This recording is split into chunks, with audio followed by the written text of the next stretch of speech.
Understanding words is what you really need to start doing. You need to start doing your homework and understanding words. If you put an S in front of words, it becomes swords.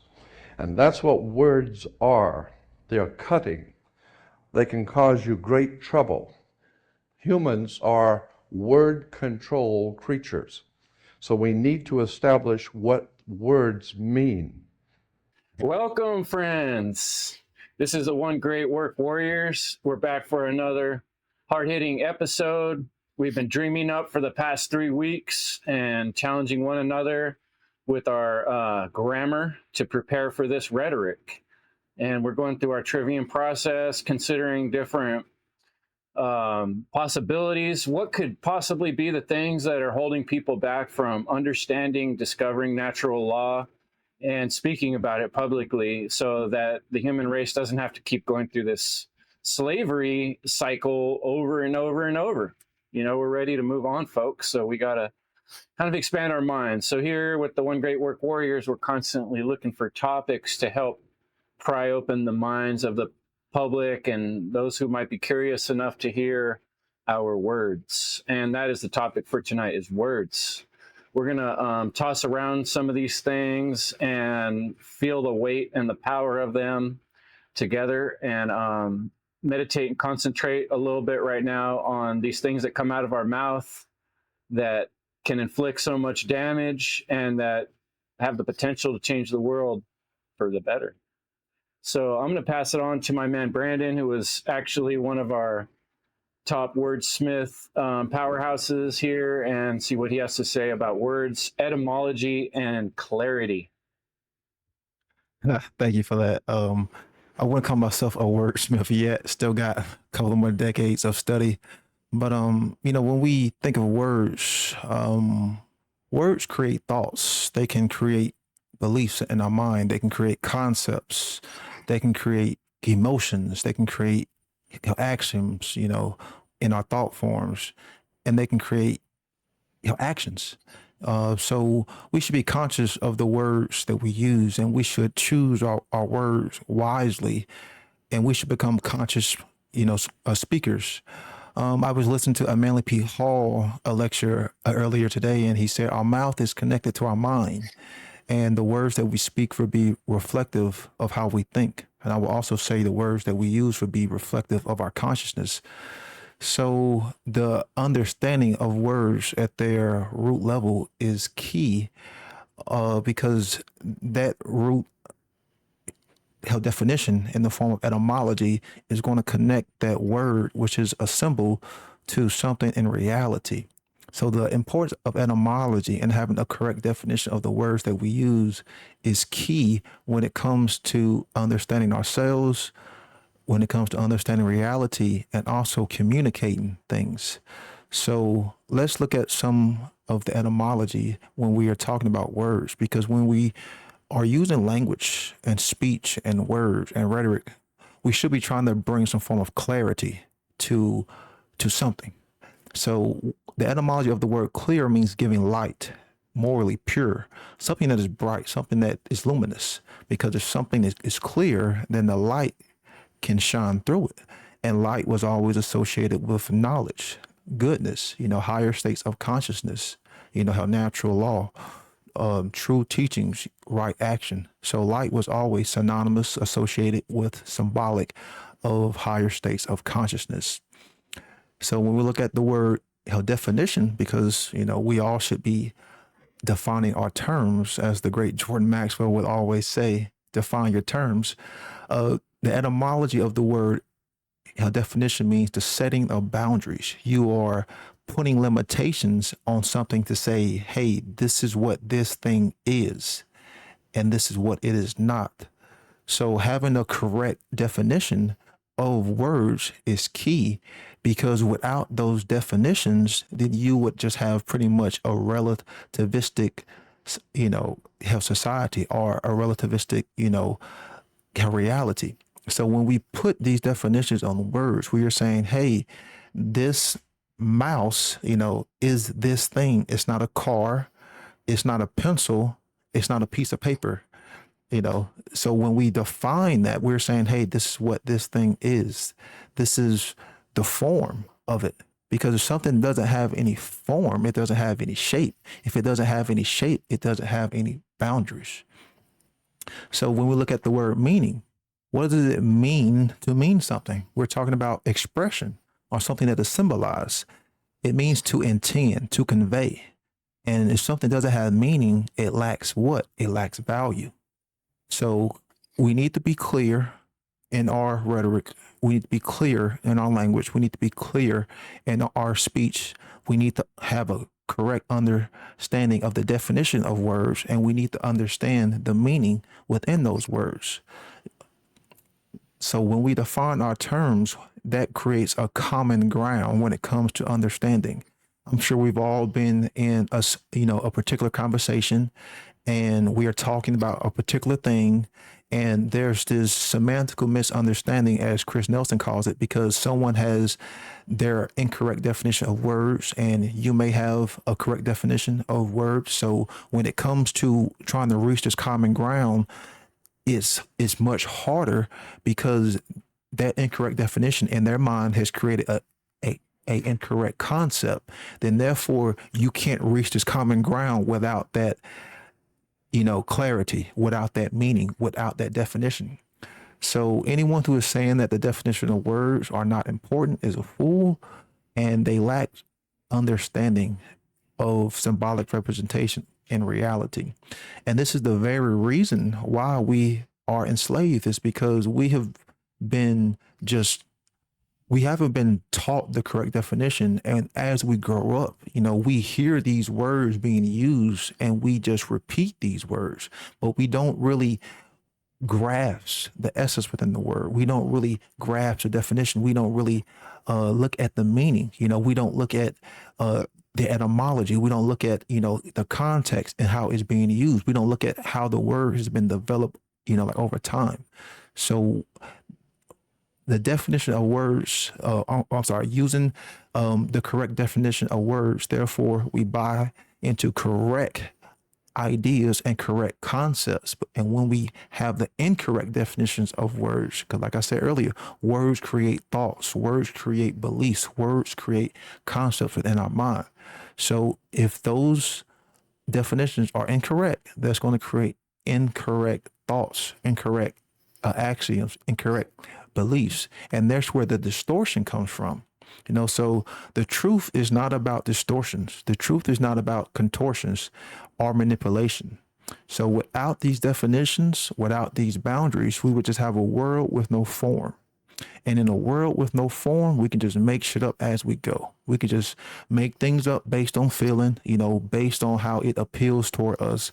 And then sadly, we would be in the world of chaos, or this kind of postmodernistic world that they have constructed.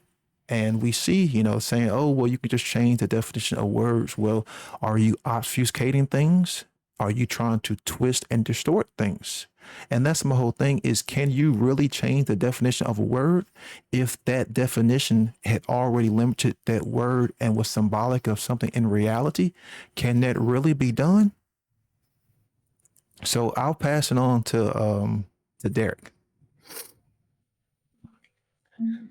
Cheers, Brandon. Yeah, thank you so much for kicking that off. Really appreciate that. And tailing off the last thing you said, I mean, like, people are hung up on the basic things that are just inherent in nature, as far as, the seventh cosmic law principle of gender. Like, people can't even answer a simple question nowadays. Like, what is a woman? Like, are we fucking kidding me? Like, that's the divine feminine gatekeeper, birth giving life form in this reality. Hello. What? So whatever. But yeah, let's get back to basics. Cause hey, ¿qué onda? ¿Cómo estás? Mucho trabajo. Il a plein de monde dans cette place-là, les gars, et je suis content.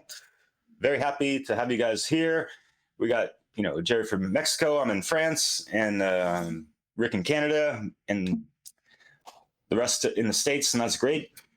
And yeah, I've had an interesting background. I'm not going to go over that really, but just speaking French I mean, I took that in middle school and high school a little bit, just to pass, the minimal requirements, right? Like a lot of people took Spanish, and a lot of people are like, why do we got to learn this stuff, right? It's a shame that there were certain angles that weren't emphasized as to how this can enrich your life and stimulate brain activity. And I swear, like once you're bilingual, it just there's something magical happens in there. But to go back to etymology, because our language is constructed, with Germanic, Latin, and Greek, and the word etymology. Let's break it down, right? etym, etym, means true. It's from the Greek word etymos, and ology is the study of, the word from logos, right? The word, thought, explanation, that kind of stuff. So etymology, the study of whatever, right? So I know we're all down with the philosophia, monomia, like the love for knowledge, and taking it back to that divine feminine goddess Sophia. But anyways,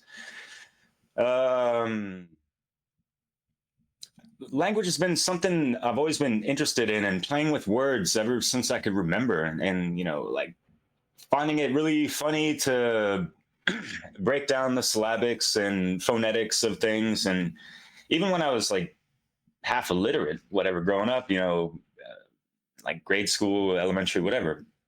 And yeah, that just carries on. And listening to music, especially where I was from, Bay Area.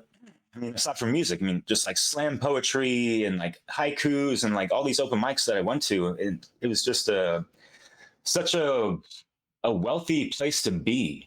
It felt, just like being in that moment and hearing people express their words, through whatever spectacular vernacular that could be voluptuous or more, cut and dry, whatever, right?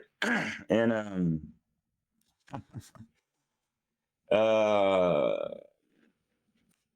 because it's easy for people to kind of misinterpret, what people are saying, no matter how clear people can articulate these things.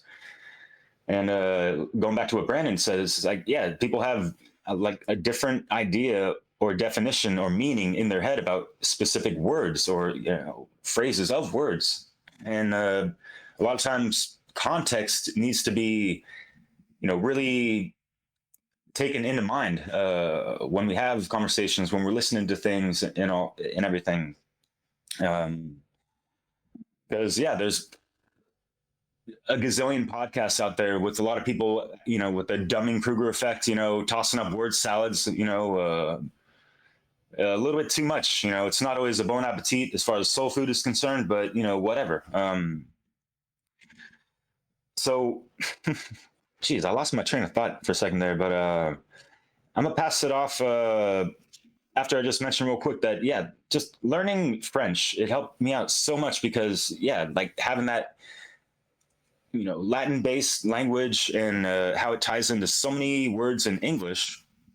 Yeah, I kind of racked my brain, like going way too much French and kind of lost sight of some of my English that years ago, which is kind of funny, right, and ironic. But at the same time, it did kind of help me understand words and meanings on a deeper level, and being able to make connections to things, and even like formulating little rhyme schemes or whatever my little spiel is sometimes with that. It's just yeah, it's like, oh, we're not here to fucking nerd out on language and words. No, it's like actually pretty important, and especially for those trying to produce content, and or whether it be through videos or write articles or do your essays, whether it be just writing them, putting them on Substack, or having video essays to that. We want to have our words razor sharp so people can really understand it, have them understand it at the best possibility, I guess, if you will, for lack of a better explanation. And that's why we're here, because we're trying to sharpen our swords, S words, like take the S off of, the sword, and you have words. And we got to understand that language is the battlefield, and the dark occultists have, done this for eons. And so, yeah, it's been quite a humbling path for me, like just having to listen so much and being corrected all the time through, my learning experience being over here in France, and not really wasn't up to snuff from the get-go, of course. I've been out here since like 2008, so it's been a long time coming. And yeah, c'est la vie, les amis, in place to be. So what's good, my man Jerry? Yo, what up, yo? It was great what you said. I've been taking notes, and I was gonna save this till the end, but I just want to share. Yes, I am bilingual. I learned Spanish as a kid from my grandmother, and it helped me a lot. I was about 8 years old when I moved to Mexico, and I was placed in a classroom of Mexicans, and I only knew one word, which was what? What? And that's how I learned Spanish, just by asking what? What does that mean? So funny how like that came to be. And later on, after high school, when I was in high school, I really barely passed English. It seemed like hard work, and I was dreading it. I passed, because I guess I would pay attention to class, so that's how I made it through. But I never really sharpened my skills, which you touched on, Derek, the importance of it. It's super important to know your words, the definitions of words like the back of your hand. And it's easier to express yourself once you know these words. You get a better picture of the world, and that's what we're going to talk about, is the importance of definition, right? We use definitions to understand our reality. But what I wanted to talk about was the literary importance. So I'm going to read a little bit from the slide from Brandon Martin's Green Language presentation from Funnel 2. Literature is of crucial importance to those who wish to bring more collective awareness and help evolve humanity into a higher state. That's all I'm going to read. Read, guys. We have to read. Reading is how we become free, how we understand words, sharpen our words, because they're spells.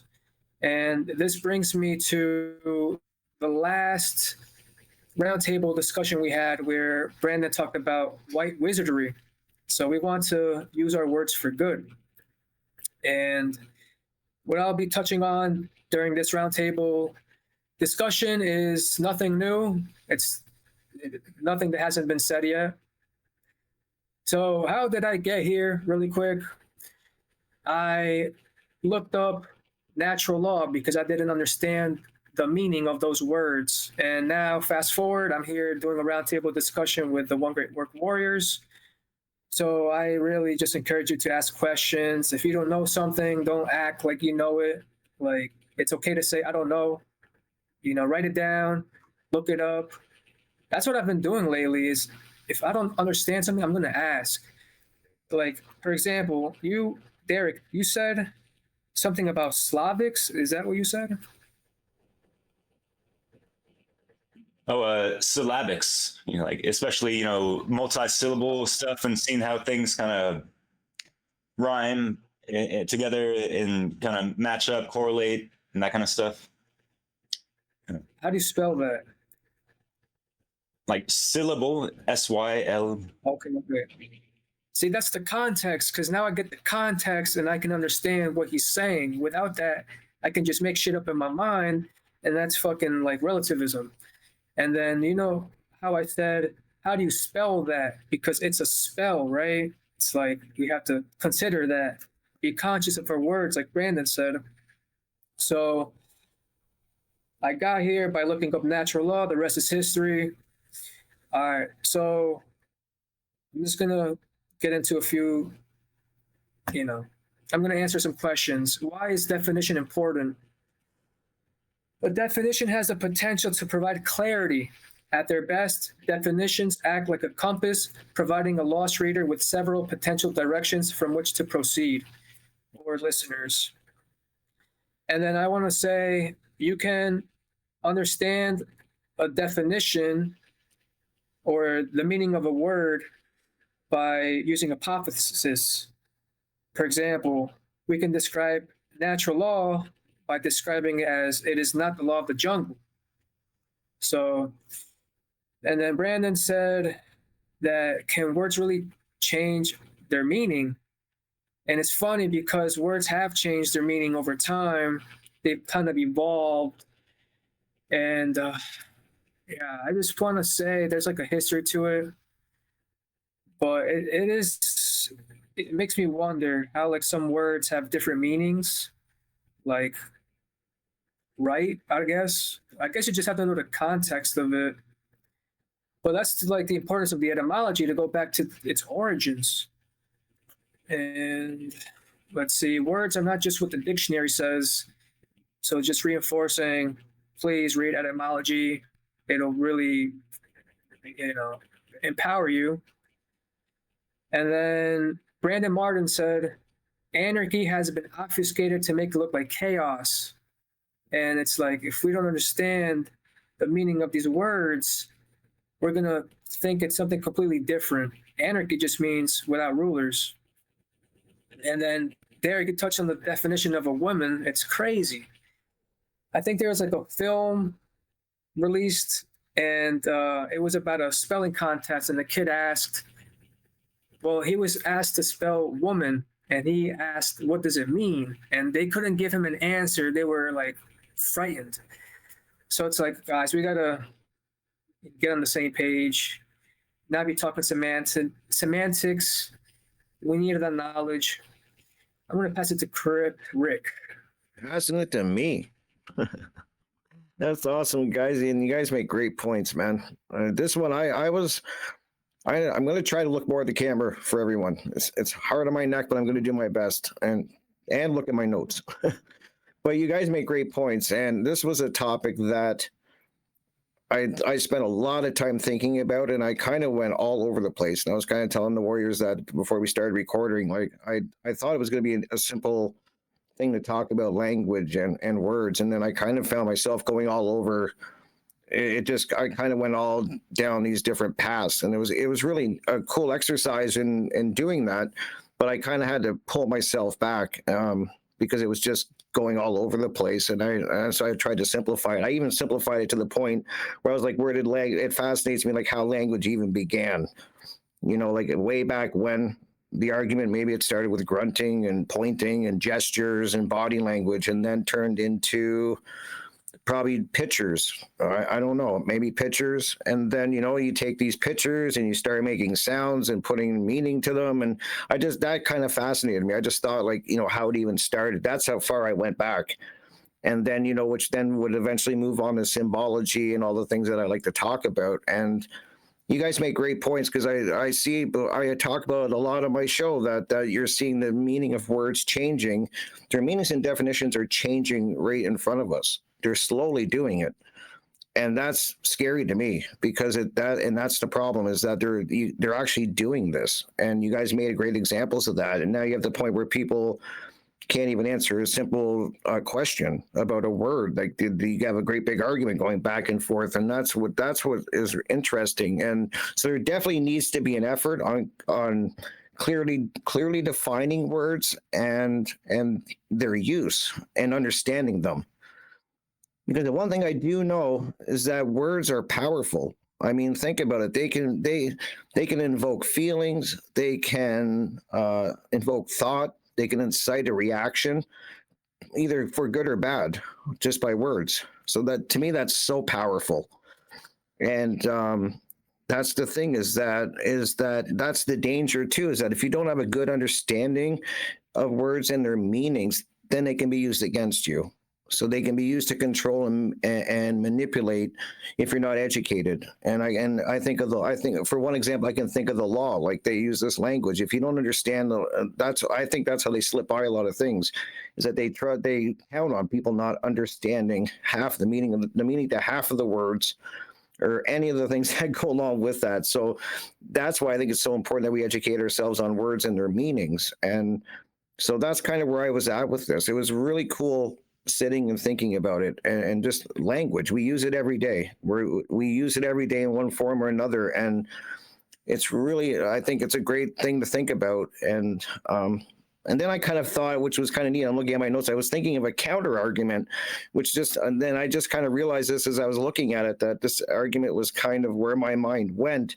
When I think of words as themselves, to me, God, this is so hard to explain that. I hope it makes sense, but words themselves don't have a meaning on their own, like the word itself.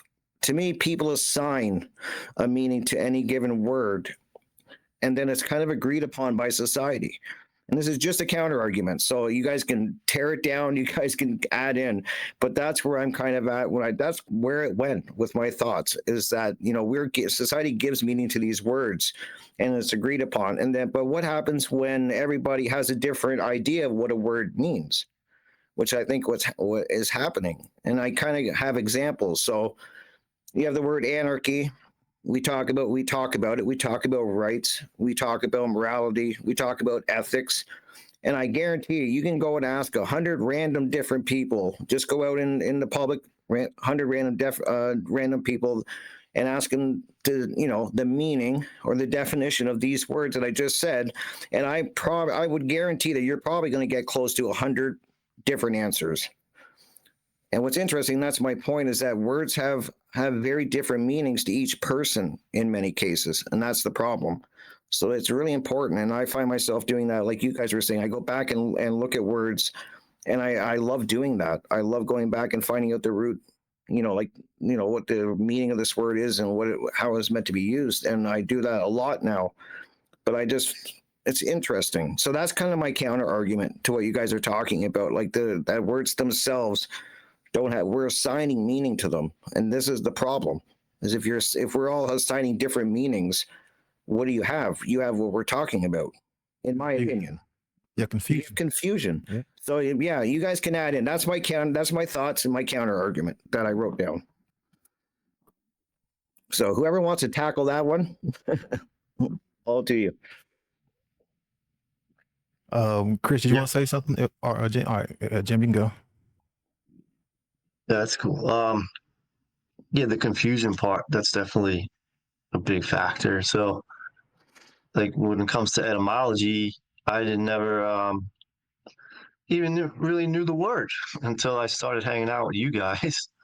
A little bit here and there from Mark Passio and that. But one of our early meetings, we started, I think Chris, maybe it was the first meeting or the second meeting. It's like, let's look it up on Etym online. And so that was like my introduction to that website. And then, it's been like a discovery process. I use it from time to time. But it's all definitely new to me.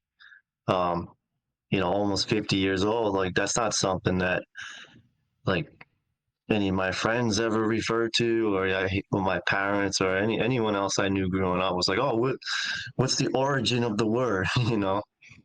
But it's cool. Like everything you guys have been saying, you get to realize it's important to understand the original intention of the word. And you guys mentioned anarchy a couple times, and that's one word that you could look it up, and the original intention, it means without rulers. Like an means without, and archos means rulers. So it's like it was intended in a positive way, to imagine what kind of world we could live in without believing in the legitimacy of rulership over you. But then if you go Google anarchy or do any search on it, you're going to see right away that it means chaos. Like to live in a world without government would lead to, that's what we've been indoctrinated to believe. So that's an example of one of the most common ones we use, how a word has been distorted and creates that confusion. But that's why it is cool to like go to the origin. And so like another one you hear a lot, we mention is government, right? Like MENT, mental, mind, mental is, and govern means control, so mind control. And these are things like maybe when people first starting out, learning the etymology of words is definitely part of the waking process. When like you say, wait a minute, like that's fucked up. That's what that really means. It's like, wait, how come I didn't know that? And then you go and tell people, and they're like, oh no, that's bullshit. But I was like, so something that I recently found myself just checking out on Edom Online was the word ecology and then economy, because I was like, oh, how come they both start with the same prefix eco? And as part of I'm always like thinking like if we focus more on ecology instead of economy would be the world would be a better place if our decisions were made ecologically instead of economically. But yeah, so I found myself looking up the origin of those words, and basically oikos was the origin, which means living space or house or dwelling or your environment. And logi is study of, so study of your environment. And economy is same thing, oikos. And nomy means manage. Nomy means management of your environment. So, I mean, these are just things that it kind of gets fun to look it up and try to get your head around, like where these words come from.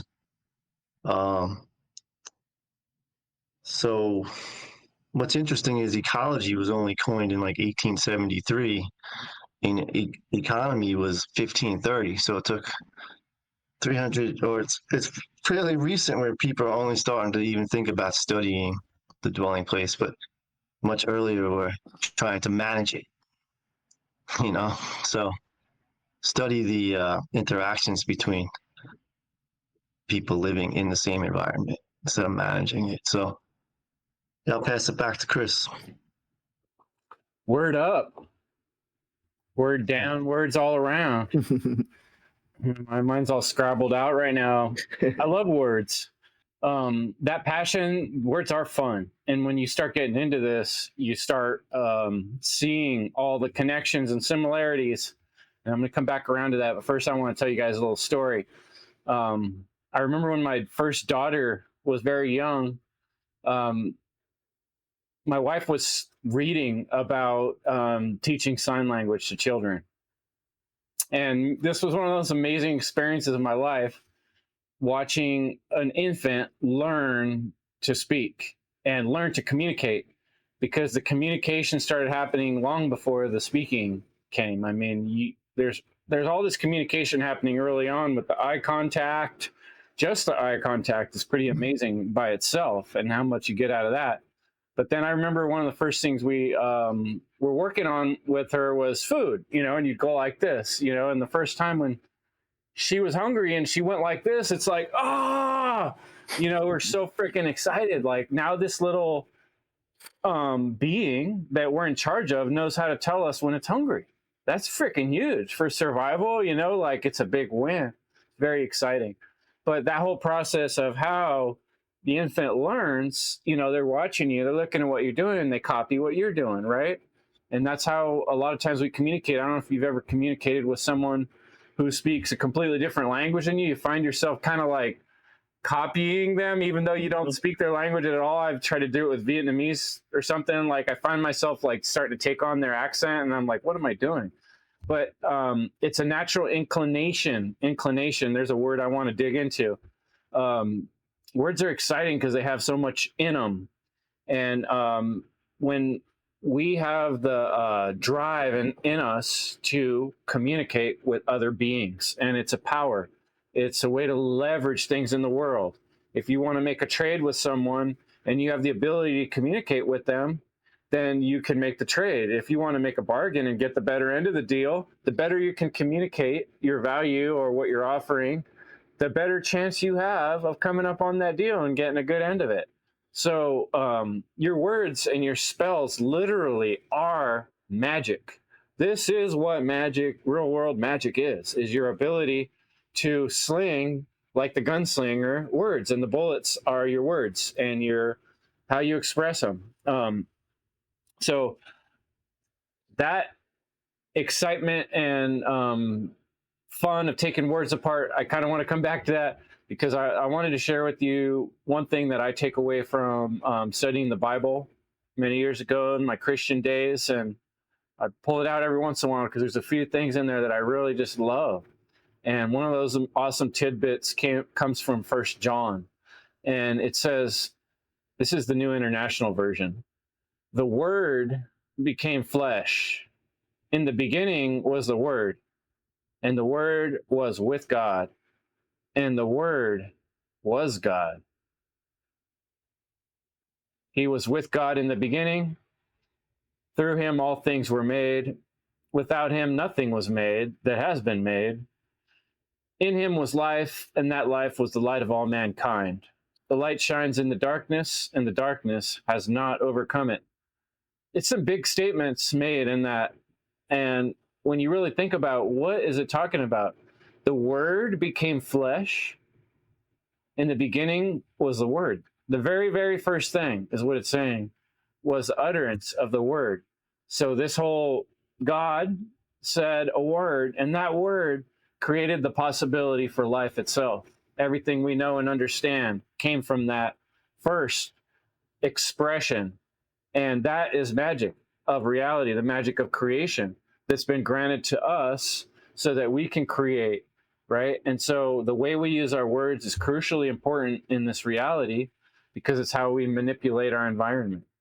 And if you think about it, like I'm saying, going back to little kids, I remember as the kids finally started getting the ability to use the words, we used to say, use your words, because they'd want to start throwing a fit when they couldn't get their way. They'd be like, nah. And then we'd say, use your words. What's going on? Communicate with us what you need, you know?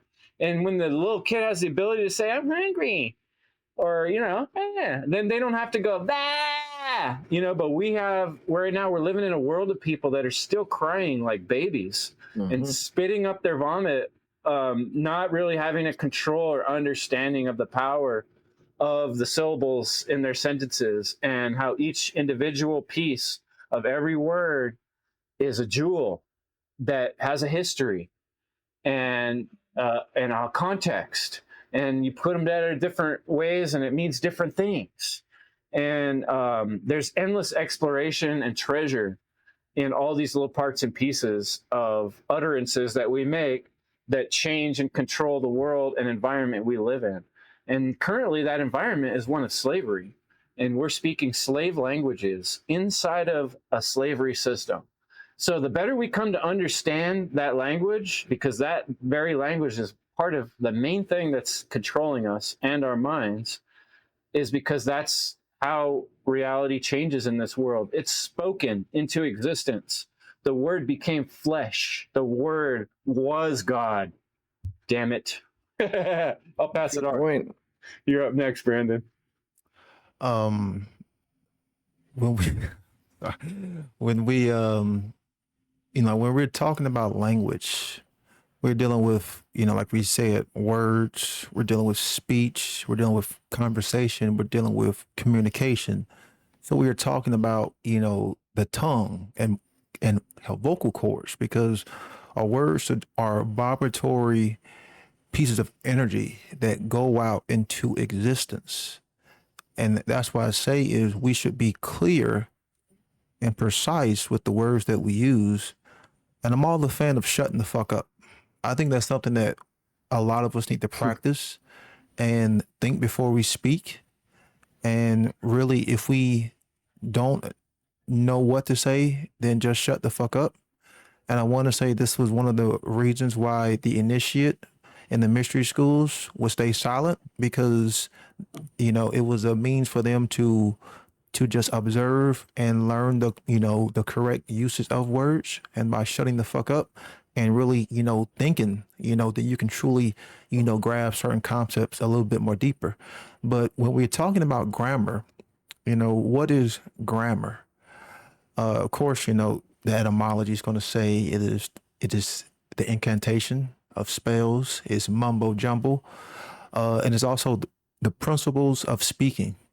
So you have the oral, how language, and you have the written language, and then you have the study of language and the study of literature and linguistics, which is philology. Of course, you have philos, meaning love, and then you have logos, meaning the word. But grammar itself, which we talk about being the first stage of the trivium, but the grammar is something that is symbolized, and that symbol is what connects you to that thing in reality. So you can say that grammar is or that symbol is a representation of something in reality. So every word that we have, every word that we use in all of the language it encrypts something. It is representative of something in reality, in the objective world. Doesn't matter if it's a noun, doesn't matter if it's a verb. We are talking about something. And that's why we try to communicate these things. That's why, when it comes to speech, when it comes to language, we are the only ones that we know, human beings, that are capable of it. So it shows the higher states of consciousness. It shows the higher states of awareness and the responsibility that comes along with this tool. So grammar is the inventing and the combination of symbols, because words are nothing more but symbols. Symbols are a representation and a decryption of things in reality. And I'm keeping it very, very simple. If people want to dive deeper into what symbolism is, then I highly encourage them to check out Nate Cap's work and Brandon Martin's work, and how Douglas Martin's work, because those three dudes are, tremendous when it comes, the symbolism, so shout out to them. But the symbol is what connects you to that thing in reality. And that's why symbolism in and of itself was considered a language. And symbolism came first before we actually had the oral form, because we was trying to communicate, because symbolism is a means to communicate things in reality. It's actually that median, because communication is that median too, which connects you to others, which connects you to things in reality. So we have, phonetics, which is the vocal sounds. Then we have spelling. You got nouns, pronouns, have preposition, verb, adverbs, conjunctions. And I'm sure now you're probably thinking like, man, I wish I had paid attention, hell, in literary classes. But, those things actually stand true, how when it came to understanding the importance of language, of literature, because we are trying to describe things. And that's what man has been doing since day one, is trying to make sense of things. So when Rick talked about, everyone having their own interpretation of words, that in and of itself is why we are in the position that we're in, with all of this confusion, all of this ignorance, all of this distortion. Because if I'm, saying, well, this word means this definition toward me, and you're saying this definition means that toward you, how can we communicate? How can we harmonize? How can we come to understand? You can't. So what does it mean to understand something? That right there in and of itself is a very powerful, because the word under means beneath, among, and before. The word stand. Stand is a fascinating word. Stand means to occupy space, to be on one's 2 feet, to stand firm, to be upright, to be erected.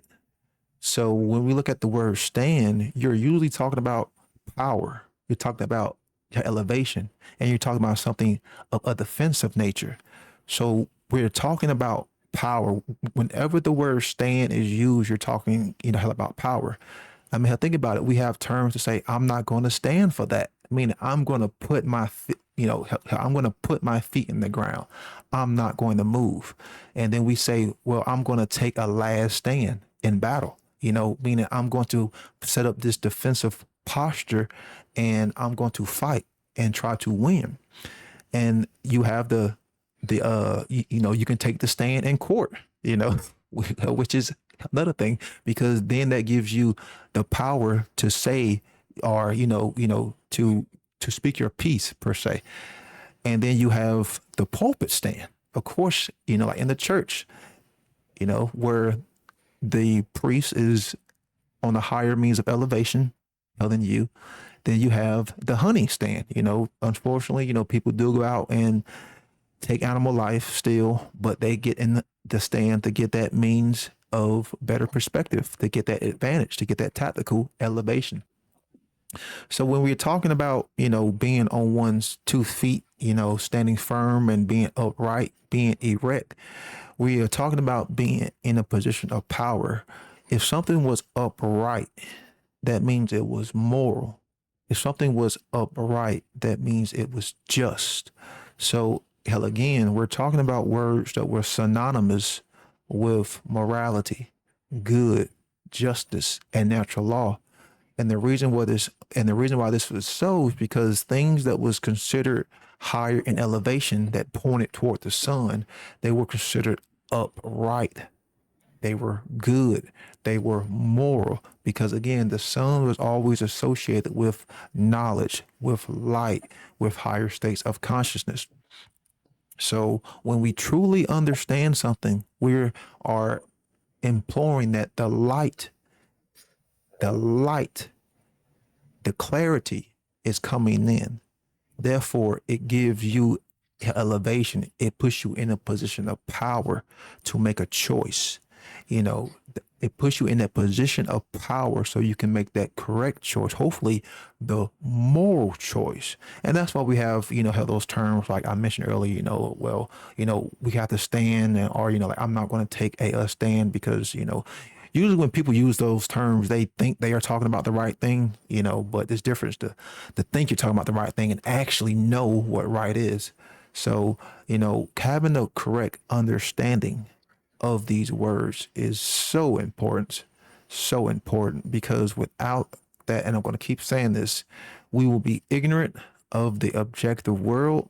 We will be ignorant of ourselves, and we will be ignorant of natural law.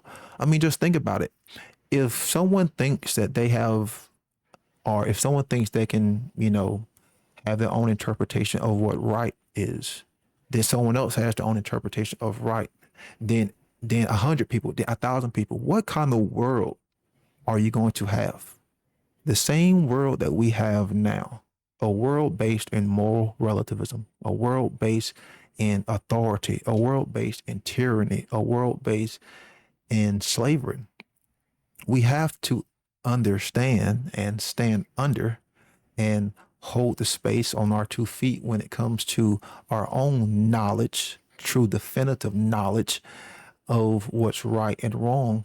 Therefore, we can share this ground that we have planted our 2 feet on, not just with others, but with other beings. So, whenever you're talking about stand, you're talking about a position and power. So I'll pass it on to whoever.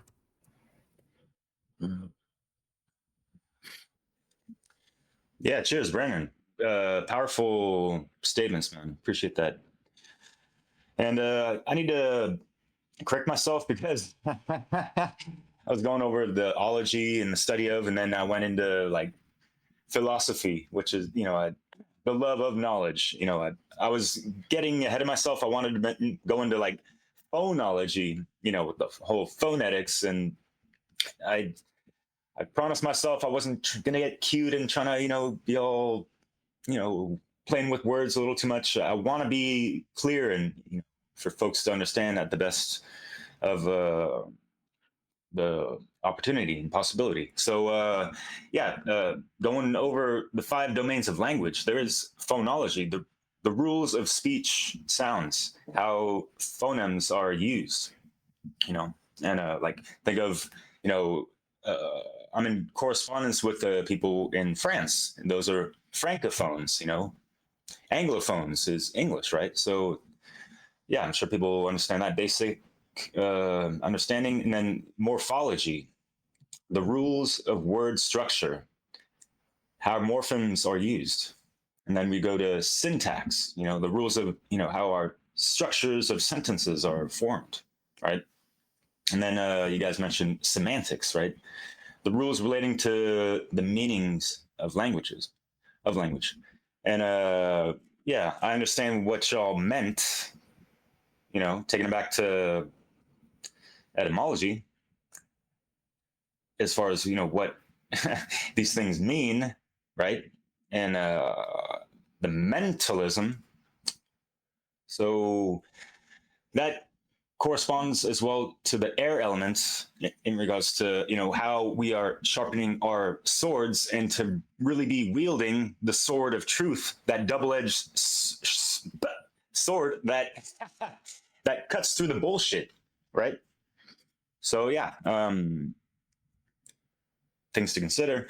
And then after mentalism, there's correspondence. Like, what are we doing right now? We are all in correspondence with each other. That's part of communication, right? And to take it further into the as above, so below, as within, so without. Like, what is our inner correspondence like? What is our inner dialogue like? How are we forming words and thinking about ourselves and that kind of stuff first and foremost? And that's going to correspond as to how we have correspondence or communication with other people, right? So these are things we've mentioned in previous discussions, and not like this is our forte per se. And that's an interesting word right there, because that, in French, it means strong. And what is like fort? Take the E off and drop the accent, of course. Fort means like strong.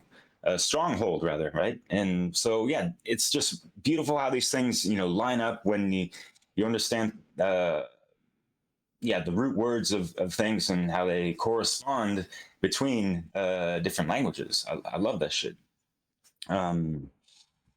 But what I don't love is that Orwellian double newspeak or whatever the hell that people are all caught up in, right? So that's unfortunate.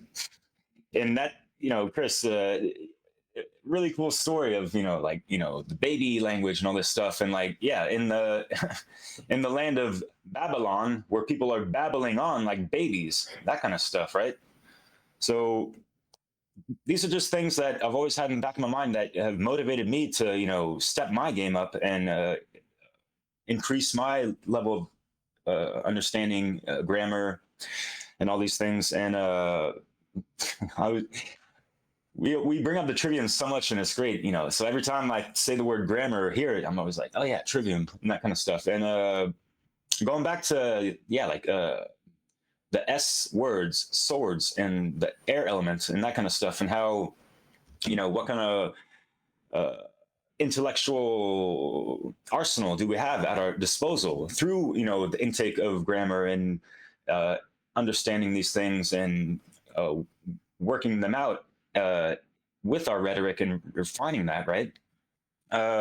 Interesting thought that came to mind is a metaphor, if you will, taking the trivium, grammar, logic, rhetoric, or knowledge, understanding, wisdom, right?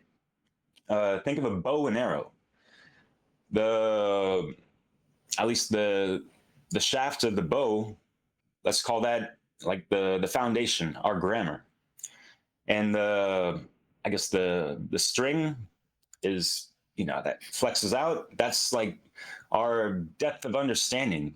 How big the bow is might be, corresponding to how far back we can pull that, bow, right? Or the arrow.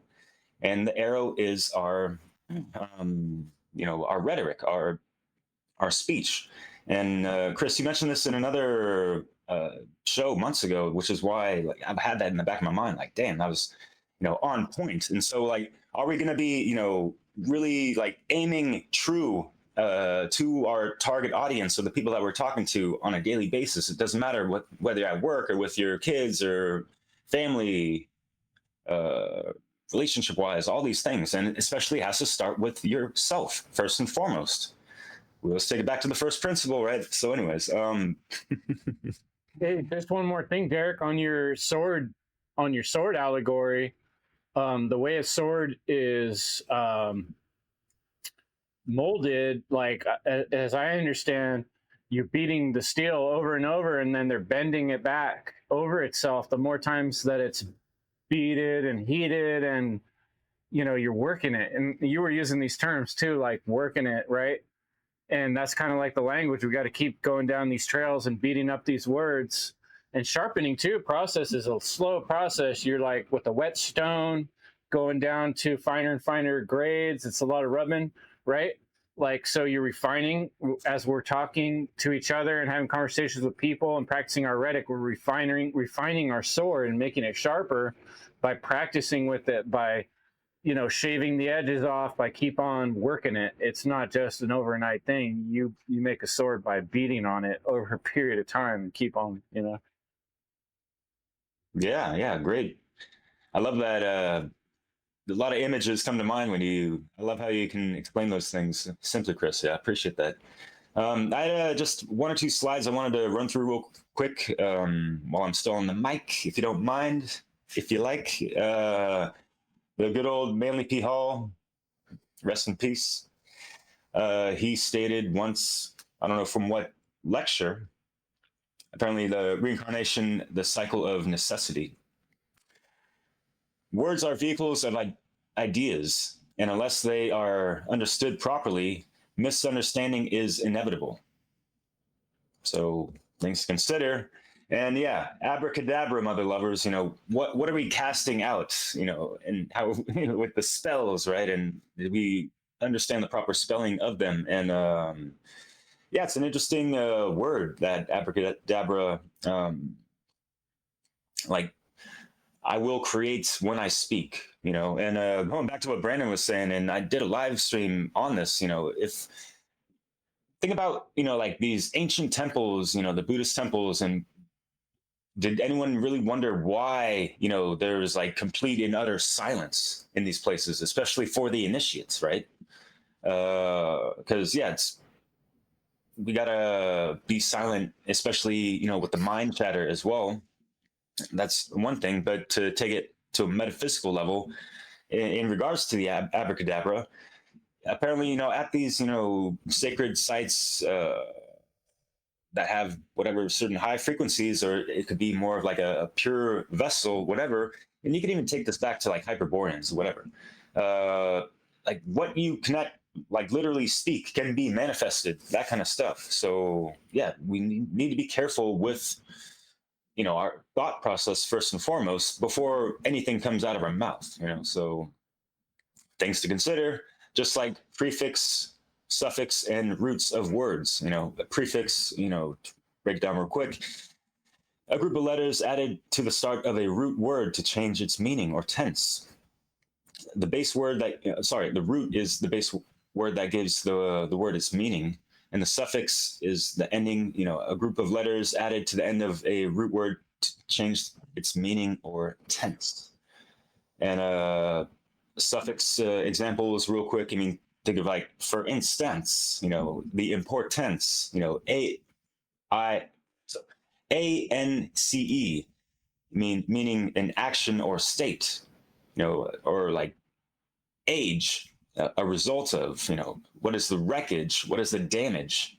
What's the result of that? So it's, learning about these things more and more, it just helps us, sharpen that sword. And out here in France, we got the Parliament, right? And I threw in a little interesting breakdown of those words. Like to speak is to parler, right? Parlez-vous français? You know, y'all know that one, right?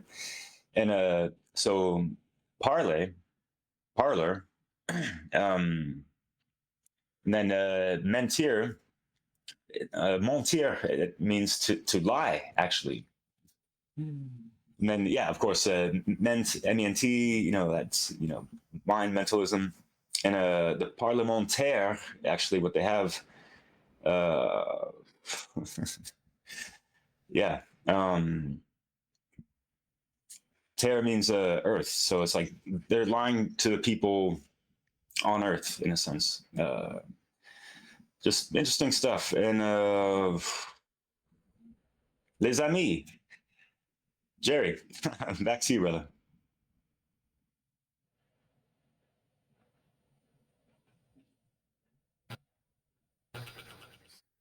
Thanks for sharing there, Derek. You know, once again, I got to thank technology for allowing us to communicate with each other across the world. And yeah, one thing that really had me thinking about what Brandon said was how, you know, we need knowledge because ignorance leads to chaos. And, you know, I want to tackle Rick's question. I would just want to make sure I get this right. You said that people assign meaning to words, and so that's their counter argument.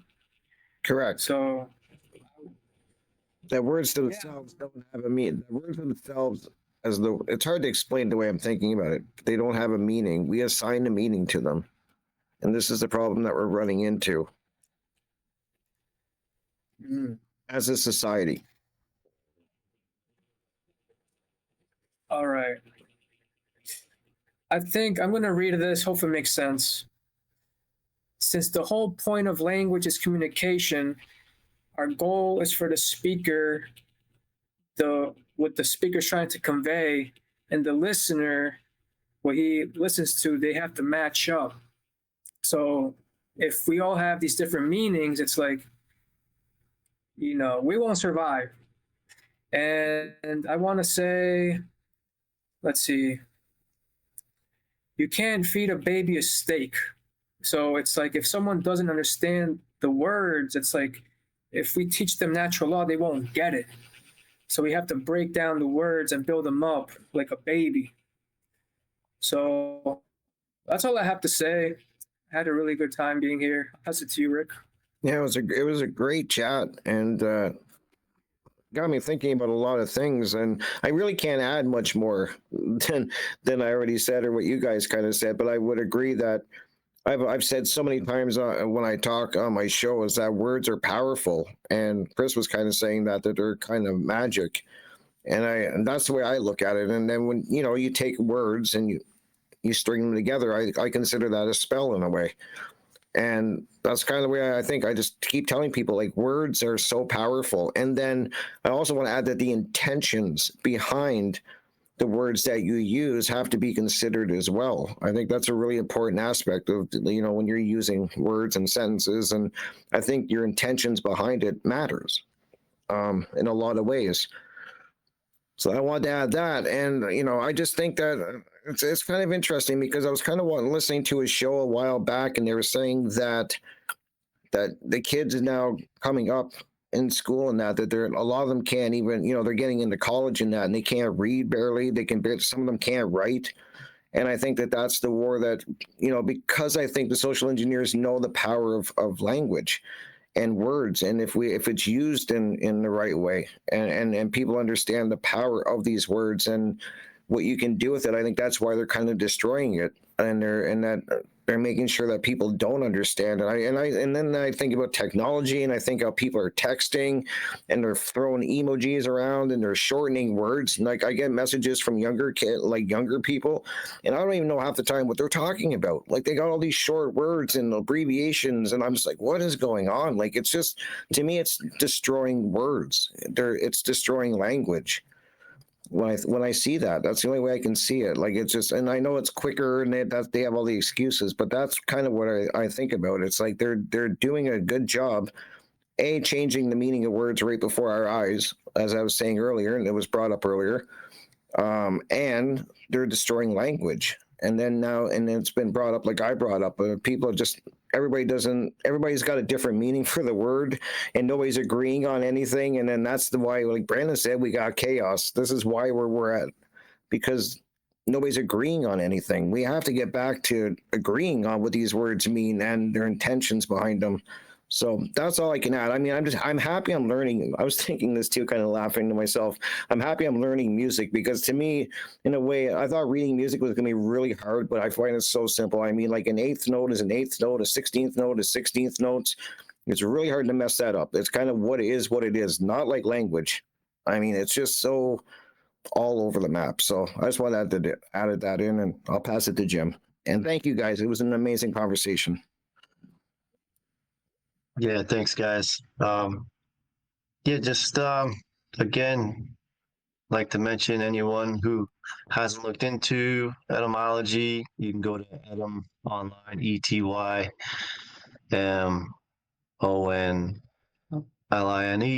Etym Online. That's a great source for looking up words. And then I'll just end on this one word. Like you can go look it up, evil. And it's got it says a bunch about it, but basically, it was the old English, and they spelled it YFEL.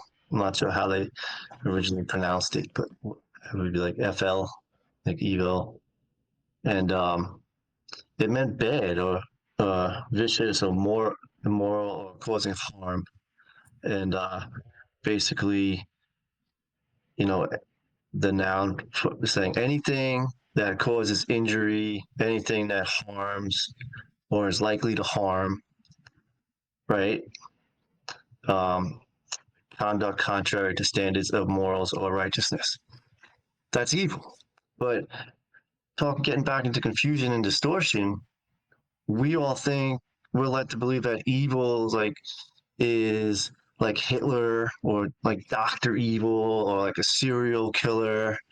Like it can't be us like that are evil. Like, but it's like if you're contributing to harm, say by supporting and contributing like money towards war, well, guess what? That's evil. So there's another word that gets, misused. So chances are you are evil. You don't want to admit it. So there's a good way of looking up the origin of a word and saying, oh yeah, maybe I am that. So anyway, thanks guys. Thank you for the talking. Yeah. Can I just say something real quick?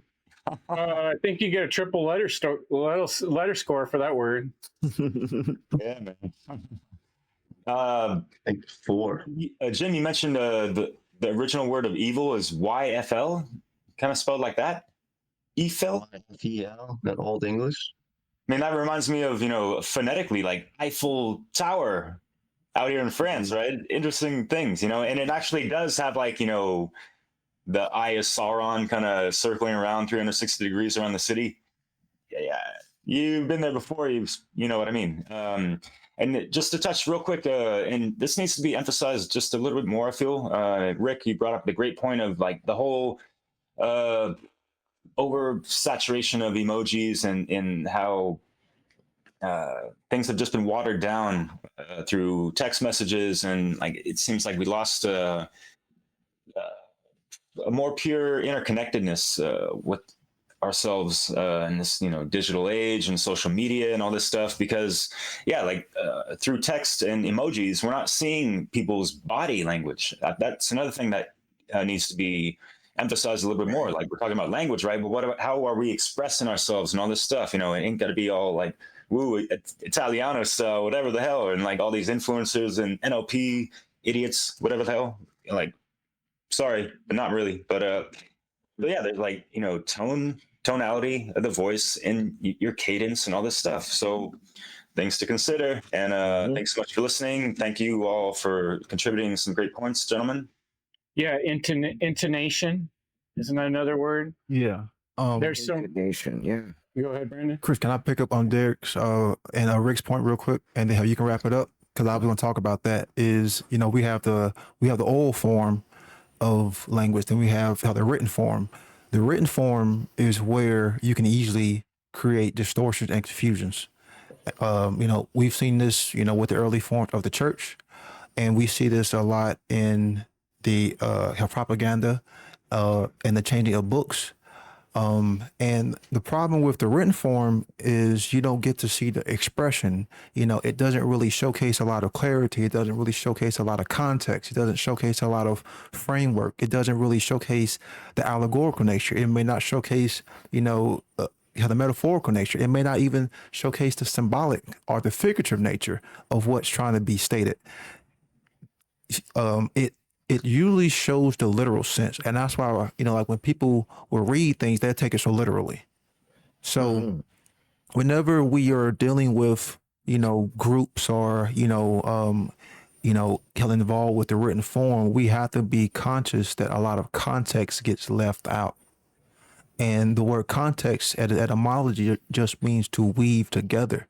So if the context is being left out, then there's a lot of things that aren't being weaved together, and then that leads to more distortions, semantical, misunderstandings, and just more ignorance. So we have to be self-conscious. We have to be hell aware that whenever we're dealing with the written form of language, there's a lot that could be possibly being left out, and that's why, it's so easy to, what they say, rewrite history, because when you're writing things down, you can easily change things at the stroke of the pen.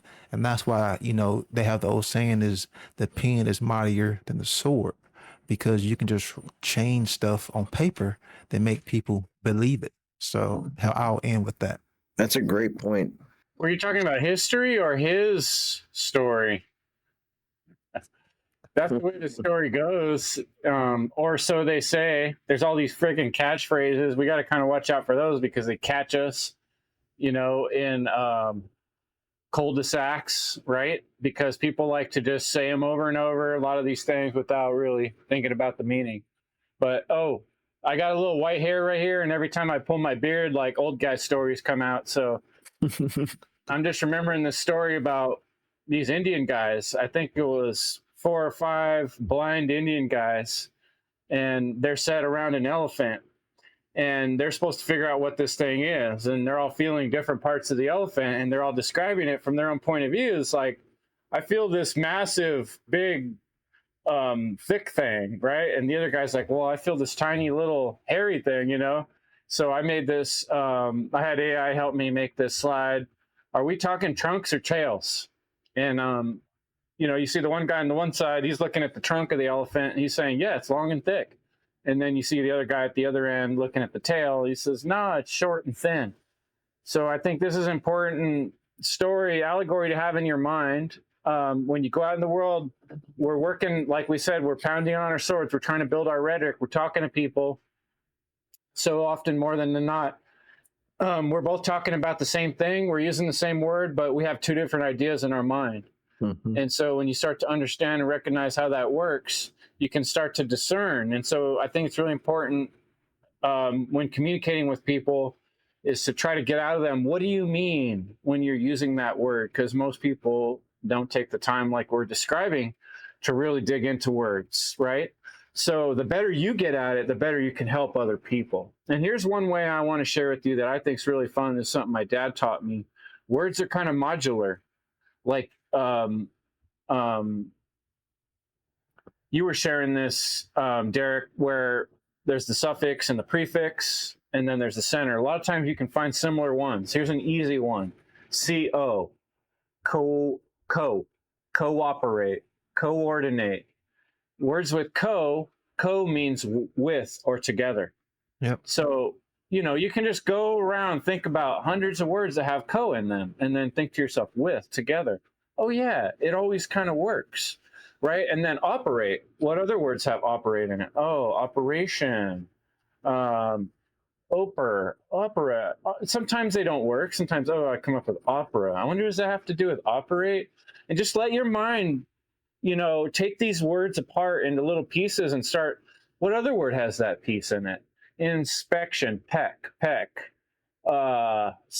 inspect, detect. The more you start doing this, the more you start seeing the similarities. I've had times where someone gives me a word I've never even heard before. I take apart the pieces in my mind, compare them to other words, and I'm able to come up with a full definition without ever even looking it up. A word I had no clue what it was about by doing this process. And it's actually quite fun. And then once you start doing it, you start noticing it in all these words that are similar, and words that have these different pieces and parts in them. And if you get this excitement, enthusiasm for words and vocabulary and sharpening your sword, then you have the ability to really communicate with people better and understand what they're trying to say, help them define what they're trying to say. Oftentimes I'm giving people words. They're like, and I'm like, do you mean this word? And the more you spend time on a dictionary, and these days you go on ChatGPT for free and you say, ChatGPT, here's the word. Please give me 4 different definitions and 3 different dictionaries etymologies. There it is for you. Just like that. You don't even have to go to the library anymore. You don't even, so a lot of the disagreements people are having out there are pre-programmed in there. That's the last thing I wanted to point out, that these words and phrases that are being tossed around out in the world are created by, they create these compound words. They put things together like the new normal, right? And it becomes something that gets in people's heads, and it psychologically damages people. So I just thought of a few questions. Ask yourself, what good are you doing with words? What good do words do you? What good are your words doing others? Do your words serve truth? So it's asking you really, what spell are you under? Because if your words aren't doing good for others, and if your words aren't doing good for humanity and for truth, if your words don't serve truth, then you're under a fucking spell, and you need to get out of it. And the way you get out of it is by learning how the spell is spelled. Learn how to take the spell apart. Learn the pieces and the parts and what constitutes it, and it can no longer enslave you because you understand how it works, and it no longer controls you because you now know it, and you have the power, and the words are that power. And understanding how to use them and how to put them together and take them apart is a power that no evil can really ever do anything about, because it unveils truth. The greatest warrior in all of time and history, truth itself cannot be defeated. So that's your sword, and the words are your way to chip away at that. So I really appreciate you guys listening and sharing your words in the chat, which I hope you've been doing. And we'll look forward to seeing you next time with the One Great Work Warriors. Have a good night.